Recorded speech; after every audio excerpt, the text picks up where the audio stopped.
Good day mga ka-sports natin dyan. Choco Mucho versus PLDT magkakasubukan na mamaya. Ang PLDT ay meron record na 4 win and 2 loss, samantalang ang Choco Mucho ay meron naman 4 win and 3 loss. Dalawang team na ito ay nag-aagawan nga rin sa pwesto. Sino ba ang mangingibabaw? Ang Choco Mucho ba or ang PLDT? Mamaya pa ang laro, pero ngayon meron na tayong resulta. Malalaman na ninyo at kikilatisin natin kung sino ba sa dalawang team na itong malakas ang magtatagumpay at sino sa team na ito ang yuyuko mamaya. Kaya't panoorin nyo ang ating pinaka-update ngayon dahil magbibigay na naman tayo ng prediction kung sino ang mananalo. Pero bago ang lahat, subscribe ka muna. Click ang ating notification bell para lagi kang updated sa lahat ng issue pagdating sa volleyball. Susunod na.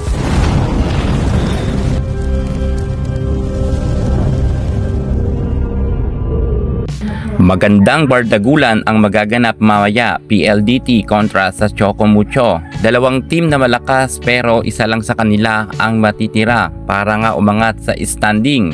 Sino sa dalawang team na ito ang uubra mamaya sa kanilang laban? Malakas ang PLDT. Masasabi natin na matcha-challenge ng gusto dito ang Choco Mucho sapagkat medyo kompleto na nga ang PLDT. Lalo't si Kim Fajardo ay medyo nakakabalik na rin sa loob ng court at kita natin na mataas ngayon ang kumpiyansa ng PLDT pagkatapos ng patiklopin nila sa loob lamang ng 3 set ang Akari Chargers. Ang momentum ay nasa kanila rin, samantalang kung ang pag-uusapan naman natin sa naging performance ng Choco Mucho, medyo nahirapan nga sila ng kanilang last game.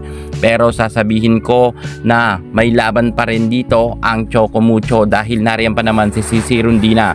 Sana nga ay sumabay kay Cici Rondina ang kanilang mga star players at lalot si Manabat nga ay medyo gumanda na rin ang kanyang nilalaro at nakakatulong na rin kay Cici Rondina. Lalot si Boss Dinawong talaga ang kanilang hero pagdating nga sa loob ng court dahil maganda nga ang mga set ni Boss D. Pero bad news dahil nawala naman sila ng star player gaya nga ni Kat Tolentino. Sana talaga ay makatulong itong si Dindin Manabat mamaya sa kanilang laban dahil aasahan talaga natin na sana mag-level up siya ang kanyang galing, lalo't wala na ngayon si Kat Tolentino dahil nga nagkaroon ito ng karamdaman at wala nga silang maaasahan ng iba kundi sila rin dyan mga natira sa loob ng court ang magtutulungan. Si Dindin Manabat ay maganda ang naging performance at nakatulong ng husto nga kay Rondina. Samantalang pagdating naman dito sa PLDT, lahat ng players dito ay nagde-level up nga ang galing.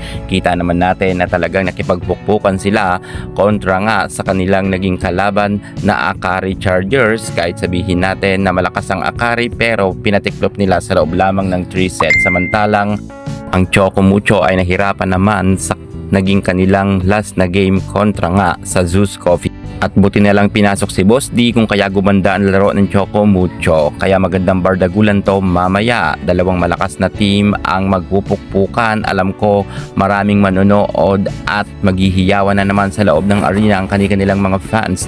Ngayon, eto na nga ang ating prediction. Sino ba ang mananalo sa dalawang team na ito na kapwa malakas? PLDT ba or ang Choco Mucho? Well, eto naman ang aking opinion dito.